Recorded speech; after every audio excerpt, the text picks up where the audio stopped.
La historia que salva. Muy buenos días, Casa Viva. ¿Cuántos están alegres de estar en la casa del Señor en este día? Amén. Mira que está al lado tuyo y dile: un buen día de estar en la casa del Señor. Un buen día para estar en la casa del Señor. Para aquellos que no me conocen, mi nombre es el Pastor Josué. Y imagínate tú que tú no me conoces. Y que lo primero que tú escuchas de mí, la primera vez que nos estamos introduciendo, es como un día yo tenía como 9 años y mi hermano tenía como 7 años. Y juntos estábamos haciendo lo que todo buen hermano hace a esa edad. Y es que estábamos haciendo todo juntos, incluyendo nuestros tiempos de baño. Un día nos fuimos y nos estábamos bañando juntos y estábamos en la bañera teniendo el momento más increíble de nuestras vidas. Y en ese mismo momento, de la nada se abre la cortina, pero fuerte, estrondosamente.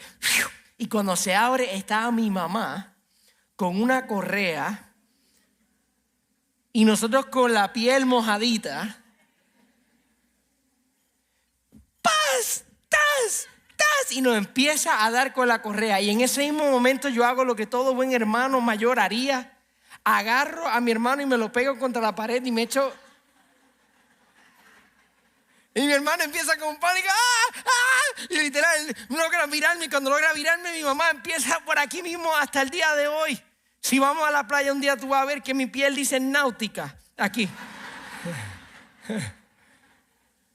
Imagínate tú que eso sea lo primero que tú aprendas de mí y la primera historia que tú escuches. Algunos rápido pensarían que el Departamento de Servicios Sociales no hizo su trabajo conmigo y con mi hermano. Otros pensarán rápido de que mi mamá tal vez es cruel o que es fuerte. Pero vamos a ser sinceros, eso era más en el culto de por la mañana. Porque en este culto la mayoría lo que está pensando es: ¿qué hiciste tú? ¿Verdad? Porque nosotros como padres latinos y como hijos con mamás latinas sabemos lo que es cuando una madre saca la correa o saca las chanclas, ¿sí o no? Pero si entramos al medio de la historia y yo te empiezo a contar eso y no te doy nada de contexto, pues tal vez tú no vas a entender la historia en su totalidad. Tú no vas a poder comprender y relacionarte con mi mamá en lo absoluto. Porque tú no vas a entender lo que estaba pasando. Si tú no la conoces, tal vez tú puedes llegar a una conclusión errónea de ella. Lo podrías ver como algo abusivo o lo podrías ver como algo poca cosa. Así mismo pasa con la historia de la cruz. Si alguien te comienza a hablar de la historia de la cruz y nunca te ha hablado de esta historia, del significado de esta historia, y solamente brincamos, para aquellos que son cristianos, solamente brincan directamente y decirle a una persona que Dios mandó a su hijo a morir en la cruz del Calvario por nosotros, y eso es lo único que nos han dicho, tal vez le guarde sentido o tal vez no van a comprender la necesidad, ni el significado, ni el peso de una cruz bajo esa versión de tu historia. Y si tú eres cristiano aquí, puedes ser humilde suficiente para preguntarte si realmente cuando tú hablas de la cruz entiendes lo que significa la cruz. Y si tú no eres cristiano aquí, quizás ya tú estás moviendo tu cabeza como que todos estos cristianos asumen de que al decirnos que Jesús mandó a su hijo y lo mata grotescamente, se muere grotescamente en esa cruz y lo matan, y decir que eso fue por amor, no lo comprenden, porque estamos brincando a un punto de la historia. Hemos comenzado una serie de 8 semanas titulada La Historia que Salva. Y lo que queremos hacer con esta serie es entrar profundamente en el significado de lo que es el Evangelio. ¿Cuáles son los componentes claves para qué compone, de qué se compone el Evangelio, la historia que salva, de qué se compone?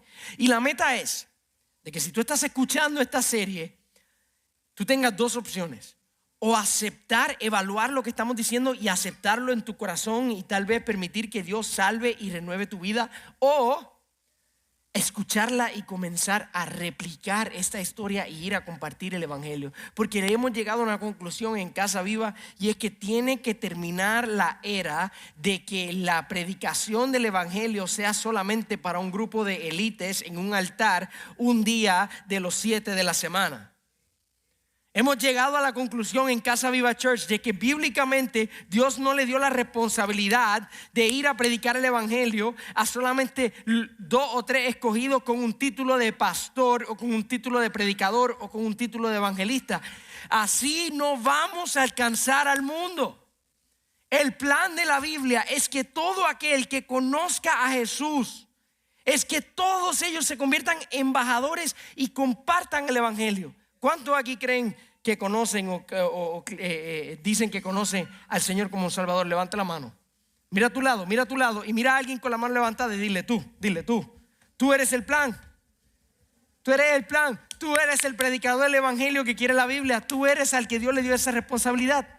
Pero tal vez no lo estás haciendo porque no te sientes apto o educado. Tú dices, pastor, y si meto la pata y si digo algo mal, yo mejor lo invito a la iglesia y ya. No, eres tú. Y esta serie se supone que podamos entrar en una conversación profunda de lo que es el evangelio y los componentes clave para una presentación del evangelio, para presentarle el plan de salvación a alguien. Y que si tú nunca has aceptado el plan de salvación, pues tal vez tú lo puedes aceptar a través de esta serie. Pero si ya tú lo aceptaste, tú aprendas cómo presentarlo a través de esta serie. ¿Me siguen? ¿Están conmigo? Entonces, hace 2 semanas establecimos que el primer componente para un buen plan de salvación es que las personas entiendan el diseño de Dios para este mundo original. El plan original. Diga conmigo, original. Y luego de eso hablamos la segunda semana de que hay un problema que arruinó el plan original. Y ese problema fue el pecado.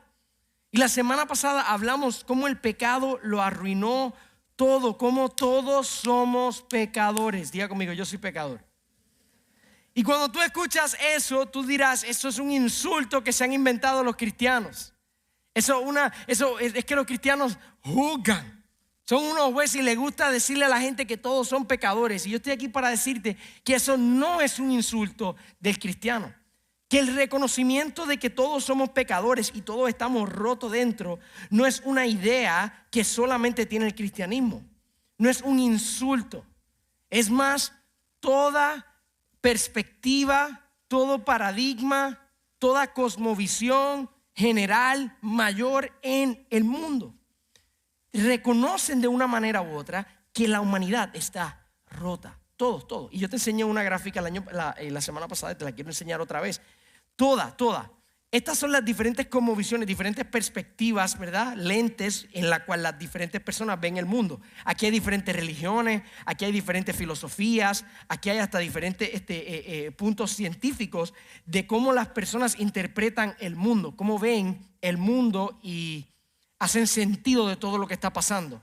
Y algo bien peculiar es que todas estas posturas, todas, tienen en común y reconocen de que la humanidad tiene una rotura, tiene un problema, de que todo ser humano tiene una falla y una lucha por dentro. Le van a dar diferentes razones y van a explicarlo de diferentes maneras, pero todos ellos piensan y ven y reconocen de que el humano está roto. Algunos pensarían que esa rotura es un sufrimiento por causa de los deseos pecaminosos. Otros piensan que esa rotura es una imperfección de la evolución, o es simplemente una opresión socioeconómica, o tal vez un conflicto, o tal vez todo el mundo le da una razón diferente, una desobediencia, pero todos creen y todos reconocen que en el humano hay algo que está como que mal. Y si tú no quieres aceptar nada de esto, quítame eso. Si tú no quieres aceptar nada de esto y tú dices, ay pastor, esas son cosas, yo no creo en nada de eso y yo estoy en desacuerdo. El sentido común nos dice que la humanidad tiene una rotura y tiene una falla natural. Por eso es que nosotros cerramos las puertas por la noche, ¿sí? Por eso es que nosotros tenemos una policía, ¿sí? ¿Por qué? Porque sabemos que en esta humanidad, este mundo está roto, está corrupto, está afligido. Y si somos honestos con nosotros mismos y dejamos de tratar de formar frente, sabemos que esa misma rotura que hay en los demás vive en nosotros también. Esa misma rotura que hay en otros también está dentro de mí. A los hijos no se les enseña a mentir. A los hijos hay que enseñarles a no mentir. A los hijos hay que enseñarles a no ser egoístas, porque desde el momento en que nacemos con un setting default que está defectuoso, que nos lleva a la rotura, y el cristianismo le llamamos a eso pecado. Es el problema que hay con la humanidad. Lo sabemos. Y mira, yo no te estoy hablando aquí juzgándote como el que está en el altar juzgando a los demás tirando piedras. No, yo como pastor te puedo decir y te puedo reconocer de que yo estoy roto. ¿Hay alguien conmigo? ¿Hay alguien suficientemente honesto conmigo para decir, pastor, es verdad? Esa rotura se ve en todas partes. Hay algo que está roto en nosotros los seres humanos. Pero ¿qué hacemos al respecto? ¿Cuál es la solución? Diga conmigo solución. Pues todas estas posturas que yo te acabo de enseñar, que las voy a poner también, todas ellas intentan crear una solución. Pónmela otra vez. Crear una solución para lidiar con el problema de la humanidad. Todas ellas intentan. Por ejemplo, cuando hablamos del judaísmo, ellos piensan que la solución en el Islam es una sumisión a Alá mediante la fe, buenas obras. Si vamos al judaísmo, el judaísmo piensa que es obedecer la ley y el Torah y arrepentirse y vivir rectamente. Y puedes seguir por ahí para abajo a cada una de ellas que la solución a la humanidad está en el avance científico, la solución a la humanidad está en crear significado propio, la solución a la humanidad está en la meditación, en la devoción, en la consejería, en la terapia, en la educación mayor. Todos ellos están tratando de crear cómo solucionamos este problema que hay en la humanidad. Y todos ellos tienen una postura, una solución para la gente. Todas estas soluciones de todas estas diferentes religiones y todas estas diferentes cosmovisiones tienen algo en común. Y es que todos ellos creen de una manera u otra que la solución al problema de la humanidad es la humanidad. Voy a repetir eso. De una manera u otra, todos ellos creen que la solución al problema de la humanidad es la humanidad. Que la solución a tus problemas eres tú. En lo que tú puedas hacer. Es tu capacidad. Es tu inteligencia, es tu sabiduría, son tus decisiones. Es como tú te desarrolles, es lo que tú hagas o lo que tú no hagas, que tú tienes que lidiar con ello, que tú tienes que hacer algo para que este problema que tú tienes se solucione, que eres tú. El problema es que nosotros ya hemos intentado y no podemos, ¿sí o no?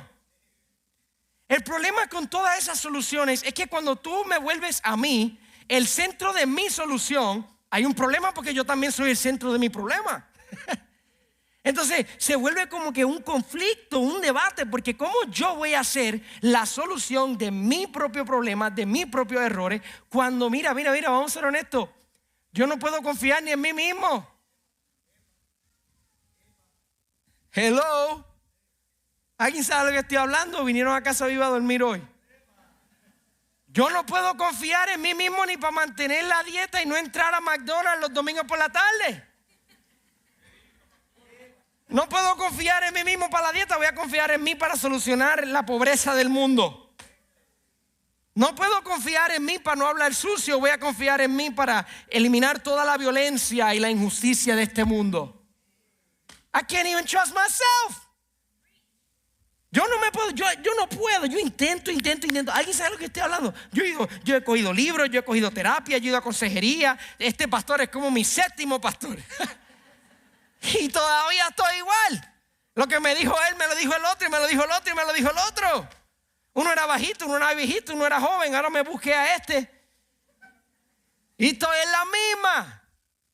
No importa cuánto intentemos, no importa cuánto nos esforcemos, hay un problema con nosotros y siempre volvemos a caer, siempre. Dame tiempo, estoy mejorando, pero dame tiempo y voy a decir algo que no debo decir.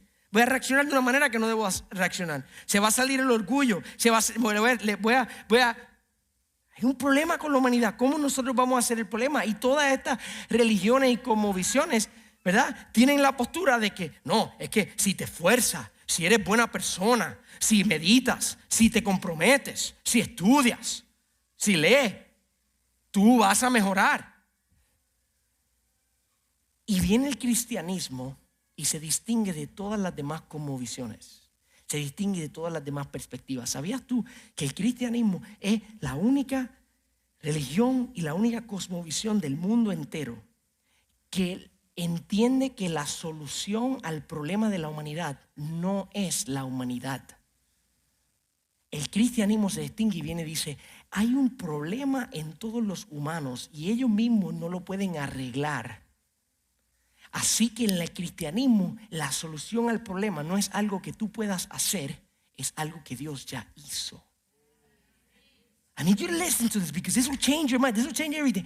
Si alguien te intenta, por eso es que nosotros decimos que una herejía y una falsa doctrina, cuando una iglesia comienza a tratar de predicarte un evangelio en la cual son tus obras, son tus acciones, son tus esfuerzos lo que te van a entrar al cielo y van a solucionar este problema. No, it's not. Tú y yo no tenemos la capacidad. No hay justo ni aun uno. Estamos muertos en nuestro pecado. Y si Jesús no interviene, si Dios no interviene en nuestro puesto, no hay solución. Mientras el mundo está diciendo, tú eres la solución, tú eres la solución, tú eres la solución, tú eres el que va a arreglar tu matrimonio, tú eres el que va a arreglar tus hijos, tú eres el que va a arreglar tu dinero, tú eres la solución. Viene Dios y dice, Jesús en la cruz es la solución. I'm going to say that one more time. Voy a decir eso una vez más. Jesús en la cruz es la solución. He is the real answer.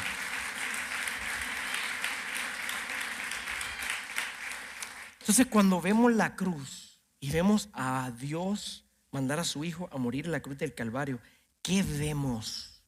¿Qué realmente está pasando? Ok, pastor, yo puedo aceptar de que Jesús en la cruz es la solución y puedo aplaudir, pero ¿cómo? ¿Cómo Jesús en la cruz soluciona los problemas de la humanidad? ¿Cómo? ¿Cuál es la lógica? ¿Cuál es el sentido? ¿Qué dice la Biblia? ¿Cómo entiendo y cómo comprendo que eso lo va a arreglar todo? 4 cosas, ¿ok? 4 cosas que vemos en la cruz que solucionan el problema de la humanidad, ¿ok? 4 cosas. Número 1, en la cruz vemos la justicia de Dios. La cruz es evidencia de que Dios es justo. La cruz es la evidencia de que Dios odia el pecado aún más que nosotros y no dejará que el pecado pase sin castigo. La cruz es una demostración de la justicia de Dios. La cruz es una demostración de que Dios es santo y no puede ignorar, no puede pasar por alto ningún pecado. Su ira, Dios tiene ira santa, una furia santa en contra del pecado. Y yo sé que siempre te han tratado de digerir y siempre te han tratado de dar baby food y nunca te han contado la verdad para que no te asuste. Pero la realidad es que la cruz es la evidencia de que Dios tiene una ira santa en contra del pecado y va a lidiar con ese pecado. Y no va a permitir que pase por desapercibido and sweep it under the rug and then just let it be. Y el mundo está tratando de vendernos una filosofía, una idea de que, no, pero que si Dios es bueno, si Dios es bueno, ¿por qué mandó a su Hijo a morir? Y si Dios es bueno, ¿por qué hay un infierno? Y si Dios es bueno, ¿por qué? Y es que no tiene sentido, porque Dios es bueno, porque Dios es justo, porque Dios es santo. Él va a hacer justicia y su santidad demanda que lidiemos con el pecado seriamente. Un predicador que a mí me encantó que dijo, Dios odiando el pecado es el equivalente de una madre que odia la enfermedad que le quitó la vida a su hijo. Vamos a say that again. Dios odiando el pecado es el equivalente de una madre que odia la enfermedad que le quitó la vida a su hijo. Dios sabe allá en los cielos lo mucho daño que nos hace el pecado a ti y a mí. Dios sabe que todas las lágrimas que tú estás sufriendo, que lo que le está pasando al nene tuyo, que lo que le está pasando a tu matrimonio, que lo que le está pasando a esas jovencitas que están siendo traficadas sexualmente, Dios sabe que todo eso empezó y todo eso se mueve con la gasolina del pecado. Y Él odia el pecado. Tiene una ira santa en contra del pecado. Y yo no puedo comprender cómo muchos de nosotros, inclusive los cristianos, pues nos da miedo pensar de que Dios va a lidiar con el pecado y que tiene una furia en contra del pecado y que no va a permitir que continúe haciendo lo que se le pegue la gana.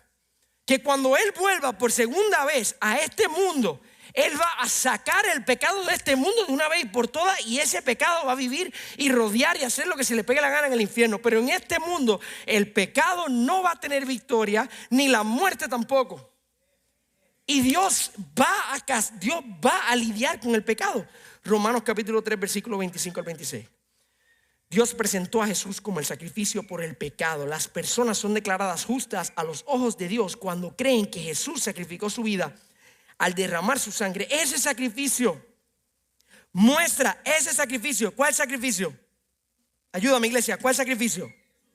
Ese sacrificio, el de Jesús en la cruz. Esa cruz, ese sacrificio muestra que Dios actuó con justicia cuando se contuvo y no castigó a los que pecaron en el pasado, porque miraba hacia el futuro y de ese modo los incluiría en lo que llevaría a cabo en el tiempo presente. Dios hizo todo esto para demostrar su justicia, porque Él mismo es justo e imparcial, y a los pecadores los declara justos a sus ojos cuando creen en Jesús. El Señor es lento para la ira, pero su poder es grande y nunca deja sin castigo al culpable.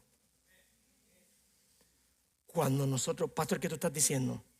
Que cuando nosotros vemos la cruz y vemos el precio del pecado, vemos cómo Dios lidió con el pecado a través de Jesús, nosotros podemos tener una certeza de que Dios va a lidiar con el pecado.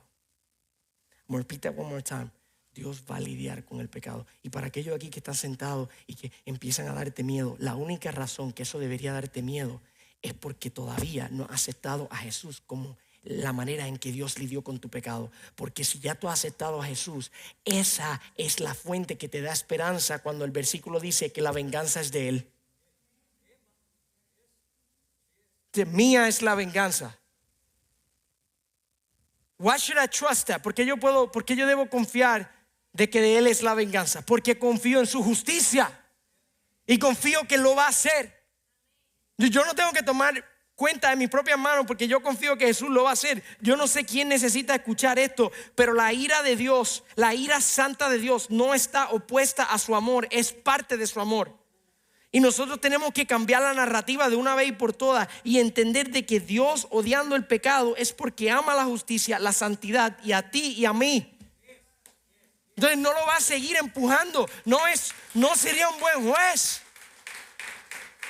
No sería justo y no sería buen juez si todos los pecados de todo el mundo los echa debajo de la alfombra y dice: olvídate, déjalo así. Él tiene que lidiar con eso. Lo perdona y lo ama, pero lidia con eso. Dios se va a encargar. Escúchame, ¿sabes lo que nos dice la cruz? Que Dios se va a encargar. Dios se va a encargar. La segunda cosa que nos dice la cruz no solo nos habla de la justicia, la cruz también nos habla del amor. Cuando vemos la cruz, vemos el amor de Dios. Vemos una sustitución graciosa. Vemos una sustitución llena de gracia. No graciosa como que de risa, llena de gracia para pagar lo que tú y yo no pudimos. Mientras la justicia de Dios exigía, escúchame, mientras la justicia de Dios exigía que el pecado que vive en ti, que mora en ti, que mora en mí, fuera castigado, su amor proveyó el camino a través de Jesús. La cruz es donde el amor perfecto de Dios y la justicia perfecta de Dios se encuentran en un mismo sitio. La cruz es donde Dios muestra que Él es justo, pero que también Él es misericordioso. Porque aunque Él va a lidiar con el castigo y Él va a recolectar la deuda que causó el pecado, no nos obliga a pagarla a nosotros. You see that? You see that? He's on both sides. El pecado, escúchame, te estoy enseñando Biblia para que entiendas. El pecado debe ser castigado, ya sea por el pecador o que alguien tome el lugar del pecador. Y Dios, en su justicia y su misericordia, siempre ha provisto una sustitución para el pago del pecador, siempre, incluyendo en el Antiguo Testamento. En el Antiguo Testamento había un sistema de sacrificio de animales. ¿Por qué? Porque el animal era la sustitución del pecador, y en vez de el pecado trae muerte, y en vez de que esa muerte la tenía que pagar la persona, la muerte la pagaba el animal en lugar de la persona. Dios siempre ha proveído una sustitución ante la justicia y el pago del pecado, siempre. Antes lo hacía a través de un animal, y luego en el Nuevo Testamento Jesús se convirtió en el sacrificio definitivo. Él fue traspasado por nuestras rebeliones. Él fue aplastado por nuestros pecados. Él fue golpeado para que cada uno de nosotros estuviéramos en paz. Él fue azotado para que pudiéramos ser sanados. Él amó tanto al mundo que dio a su Hijo unigénito para que todo aquel que crea en Él no se pierda, mas tenga vida eterna. Él amó tanto al mundo que Dios mostró ese amor cuando envió a Cristo a morir por nosotros, aun cuando éramos pecadores. Escúchame, tú no cambiaste para que Dios muriera por ti. You did not change for God to die for you. Dios murió por ti antes que tú cambiaras. Por eso tenemos que dejar de pretender de que la gente cambie para venir a la iglesia y cambie para acercarse al Señor. That's not how it works. Bíblicamente dice Romanos 5:8 que Él murió por nosotros aun cuando éramos pecadores. ¿Sabes lo que me dice la cruz? La cruz me dice que Dios va a lidiar con el pecado, pero también la cruz me dice que Él debió haber lidiado con el pecado eliminándome a mí. Y sin embargo, puso mi pecado encima de Jesús. Escúchame, ponte a pensar hasta lógicamente. Yo sé que a algunas personas les molesta pensar en la lógica, pero si queremos que Dios lidie con el pecado y que Dios saque el pecado, pero el pecado está dentro de ti, pues te tiene que sacar a ti.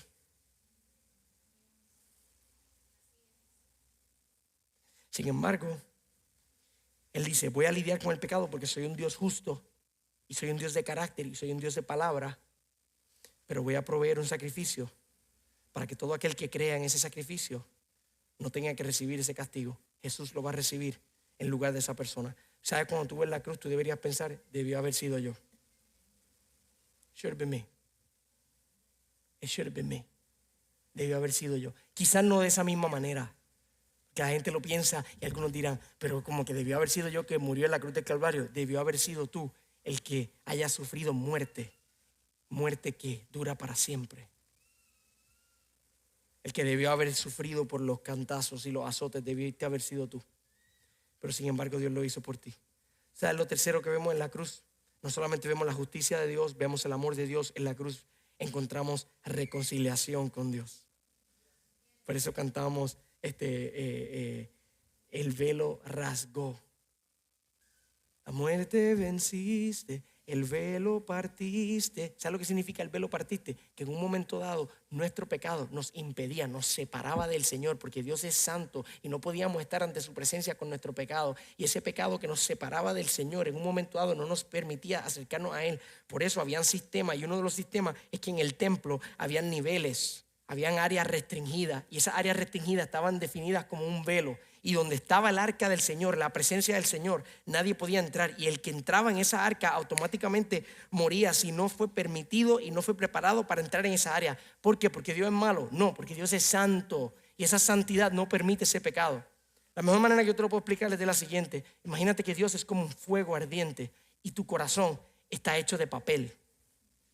Cuando te acercas al fuego te quemas, no sobrevives.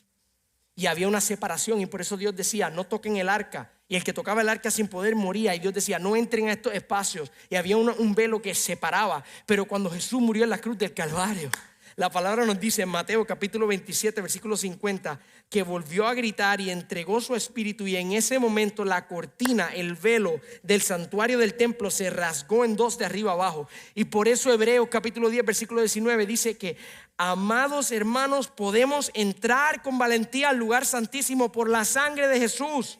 Por su muerte Él nos abrió un nuevo camino, un camino que da vida a través de la cortina al lugar santísimo. Ya que tenemos un gran sumo sacerdote que gobierna la casa de Dios, entremos directamente a la presencia de Dios con corazón sincero. Do you understand the power that la cruz nos permite a ti y a mí entrar y encontrarnos con Dios con sinceridad? La cruz es lo que no.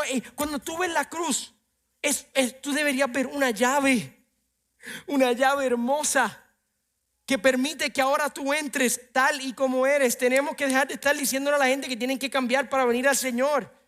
Ellos vienen al Señor y el Señor los cambia a su tiempo, a su manera. Mira, tú nunca, déjame ponértelo así. Tú nunca te has dado cuenta de que si tú agarras a un colombiano y pones al colombiano en República Dominicana y se pone a vivir en República Dominicana por 2 años de su vida, ese colombiano va a empezar a hablar un poquito más dominicano. You know what I'm talking about? Tú nunca te has dado cuenta, ese colombiano va a salir bailando bachata. Tú no te has dado cuenta que cuando tú te pones a compartir y tú te pones a pasar tiempo con otra cultura que actúa de una manera diferente, que habla de una manera diferente, esa cultura se te empieza a pegar y se te pega el acento, se te pega la manera de moverte, se te pega hasta la comida que comes, se te empieza a pegar todo. ¿Sabes lo que estoy hablando? En este último viaje cuando fui a Puerto Rico, estaba en un momento dado, llevaba ya como 5 o 6 días en Puerto Rico y en un momento dado me llama una persona aquí de Charlotte. Fue la única llamada que contesté desde Charlotte porque traté de separarme con mi familia y contesto la llamada y digo hello y empiezo a hablar con la persona y cuando cuelgo mi esposa viene y me dice ese es el hombre que yo conozco. Yo le digo pero ¿qué pasó? Me dijo yo te conozco hablando así, pero tú con tu familia te pones a hablar y hablas de manera distinta. ¿Alguien sabe de lo que estoy hablando? Dice, se te pega el acento y tú hablas de una manera distinta, tú te comportas de una manera distinta, porque depende. Y eso funciona para mal, ¿verdad que sí? Por eso dice, dime con quién anda y te diré quién eres. Porque eso funciona para mal. Tú te pones a janguear con las personas incorrectas, que te alimentan de manera incorrecta, y rápido se te empiezan a pegar, ¿qué cosa? Las cosas incorrectas, las malas mañas se te empiezan a pegar. Pero también tú sabías que funciona para bien. Tú sabías que si tú te pones a compartir con las personas que realmente conocen al Señor y te pones a pasar tiempo con aquellos que tú te pones a venir a la iglesia y sigues viniendo a la iglesia y te conectas a un casa group y cambias las amistades que tienes y ahora todos los matrimonios que conocen tu matrimonio no son matrimonios que están más malos que el tuyo, pero son matrimonios que están buscando ser más como Jesús y se te empiezan a pegar esas cosas. Tú comienzas a actuar distinto, a hablar distinto, a saludar a las demás personas distinto. Por eso es que nosotros no tenemos que pedirle a la gente que cambie para venir aquí. Ven a Casa Viva tal y como eres.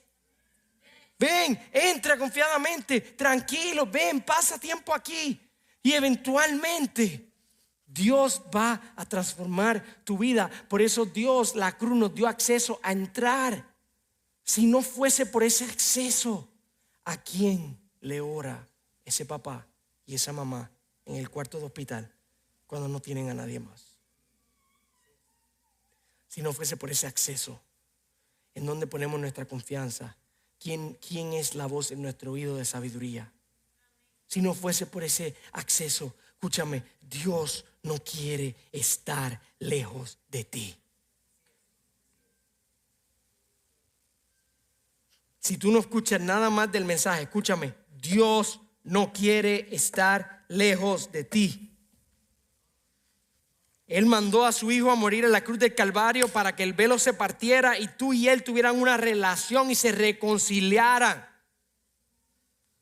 Ahora podemos venir. Cuando vemos la cruz deberíamos ver acceso. Número 4, no solo vemos la justicia de Dios, no solo vemos el amor de Dios, la reconciliación con Dios. Y número 4, podemos tener esperanza de algo mejor. Cuando vemos la cruz, entendemos que el pecado y la muerte no definen el final de aquellos que en Él confían.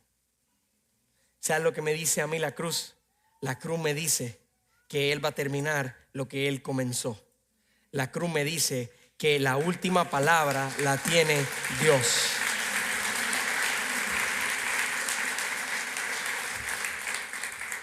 ¿Tú sabes lo que me dice la cruz? La cruz me dice en Apocalipsis 21:4 que toda lágrima va a ser enjuagada de mis ojos. Que no habrá más muerte, ni tristeza, ni llanto, ni dolor. Que nada de esas cosas existirá más. La cruz me dice, la cruz le pregunta a la muerte, ¿dónde está tu victoria? Dice 1 Corintios 15. ¿Dónde está tu aguijón? Pues el pecado es el aguijón que termina en muerte. Y la ley da al pecado su poder. Pero gracias a Dios, Él nos da la victoria sobre el pecado y la muerte por medio de nuestro Señor Jesucristo, por medio de lo que Él hizo en la cruz. Hoy tú y yo sabemos que a pesar de que en este mundo tenemos sufrimiento y a pesar de que en este mundo tenemos aflicción, este mundo no será nuestro final. Esta versión no será nuestro final. Él va a restaurar este mundo. Toda alabanza, decía 1 de Pedro, para Dios. El Padre nuestro Señor Jesucristo. Es por su gran misericordia que hemos nacido de nuevo, porque Dios levantó a Jesucristo de entre los muertos. Y ahora, ¿cuándo? ¿Cuándo? Ahora vivimos con gran expectativa y tenemos una herencia que no tiene precio. La cruz nos da esperanza. La cruz nos deja saber.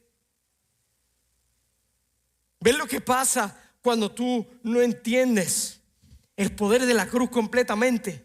Te pierdes la historia.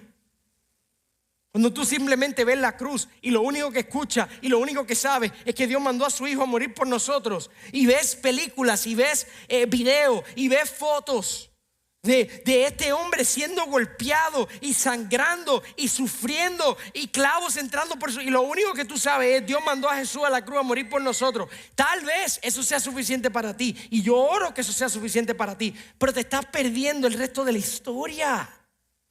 Te estás perdiendo el resto del significado. Cuando tú ves, escúchame, que lo vamos a practicar. Ya terminé, lo vamos a practicar. Cuando tú ves esa escena de Jesús siendo golpeado, clavos entrando por sus manos, cuando tú ves y escuchas una de las 7 frases que él dijo antes de morir, y tú comienzas a entender la Biblia entera, tú no solamente ves a Dios mandando a Jesús a morir en la cruz del Calvario por nosotros. Sí, tú ves eso, pero tú entiendes el por qué.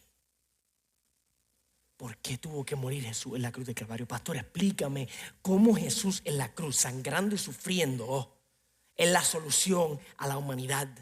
Explícame cómo. Te lo acabo de explicar. Porque cuando vemos a Jesús en la cruz, entendemos que la solución a nuestros problemas está en un Dios de justicia que hará justicia. Y que le va a lidiar con el pecado, que no lo va a ignorar, que no lo va a empujar debajo de la alfombra. Cuando vemos la cruz, vemos que Dios es justo y que odia el pecado, pero nos ama. Y en vez de obligarnos a ti y a mí a pagar el precio del pecado, mandó a su Hijo. Y su Hijo se puso tu pecado encima, a nivel que sudaba sangre, decía la Biblia, porque cargaba con tu culpabilidad.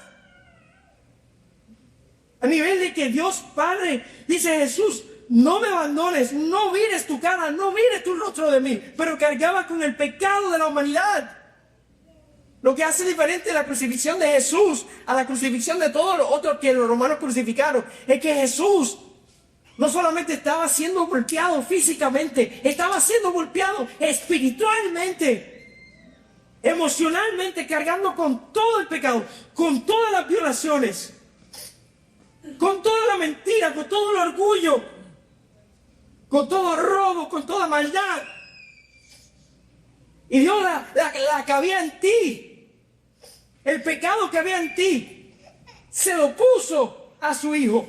Jesús no iba a lidiar con él, pero lidió con él encima del inocente.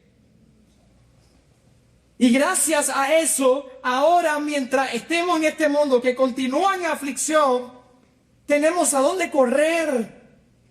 Cuando vemos la cruz, vemos una llave para entrar a su presencia. Amén. Vemos el pelo rasgado. Vemos una mamá, un papá que cometen errores, pero pueden venir y acercarse a sus pies y llorar en sus pies y escuchar su voz. Amén. Pero la única razón que podemos entrar ahí es porque ya Dios le quitó el pecado y se lo puso encima, pero así lidió con él. Dios es justo, lidia con el pecado que estaba en nosotros, encima de Jesús, para que ahora tengamos acceso. Amén. Acceso a su presencia. Y ese acceso a su presencia, la diferencia entre un cristiano y un no cristiano, no es que uno sufre y el otro no. El que te dijo eso te mintió. Cuando tú te haces cristiano y cuando tú te bautizas, cuando tú sigues al Señor, los problemas no se acaban, los problemas siguen porque estamos viviendo en un mundo afligido. La diferencia entre los cristianos y los cristianos está en el acceso a su presencia, que tenemos a dónde correr. Yes. Tenemos en quién confiar. Tenemos un filtro en los oídos que filtra las mentiras y las palabras que entran en nuestra mente de una manera distinta. Podemos tener esperanza en el momento más feo y en el momento más fuerte, porque estamos en la presencia del Señor. Yes. Así es. Recientemente fuimos a un bulto fúnebre como Casa Viva esta semana, el miércoles, de una hermana que yo les conté que había perdido a su esposo. Rebeca había perdido a su esposo Jimmy. Jimmy era un servidor, Rebeca servidora. Le dio un cáncer y él murió y fuimos como iglesia al culto fúnebre. Y mientras estábamos allí, había mucha gente sufriendo la muerte de este joven. Porque fue fuerte, fue triste. Sin embargo, la persona que más rota debió haber estado, su esposa, y quedó viuda, con un hijo. Ella, a pesar de que estaba llorando, a pesar de que estaba corrompida, todo el que la veía, también veía en ella de quién se estaba hablando. Amén. Amén. Que tenía acceso a su presencia. Yes. No es que el dolor es menos, Preach. es que el dolor no es solo. Yo sé que eso no tienes incluido en como le dije, pero tú me entendiste, ¿verdad? Yes. No es que menos dolor, es que un dolor que no atravieso solo. Not yet. Bastante en lugares que tengo que aguantarme, que me carga, tengo acceso. Y no solamente tengo acceso a esa presencia, sino que también tengo la esperanza de que un día todo esto va a acabar. Y va a haber un mejor sitio cuando no es.